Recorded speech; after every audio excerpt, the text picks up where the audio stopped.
अस्सलामुअलैकुम दोस्तों, आज हम एक शहरी और अहम लफ्ज़ के बारे में बात करने जा रहे हैं, अर्बन। इसका उर्दू में मतलब क्या होता है, चलिए जानने की कोशिश करते हैं।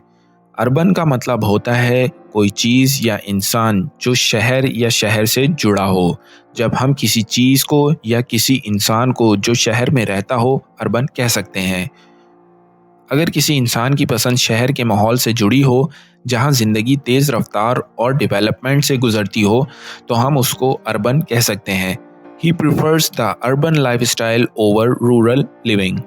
उसको शहरी ज़िंदगी गांव की ज़िंदगी से ज़्यादा पसंद है। ये लफ्ज़ अक्सर शहरी तारीख़, शहरी तर्ज ज़िंदगी या शहरी मकामात को डिस्क्राइब करने के लिए भी इस्तेमाल होता है। Urban areas are known for their fast pace environment. शहरी इलाके अपने तेज़ रफ्तार माहौल के लिए मकबूल हैं। तो ये था अर्बन लफ्ज़ का मतलब और उसके उर्दू में इस्तेमाल का एक छोटा सा ओवरव्यू। उम्मीद है आपको ये इन्फॉर्मेशन पसंद आई होगी। मिलते हैं अगली वीडियो में। अल्लाह हाफ़िज़।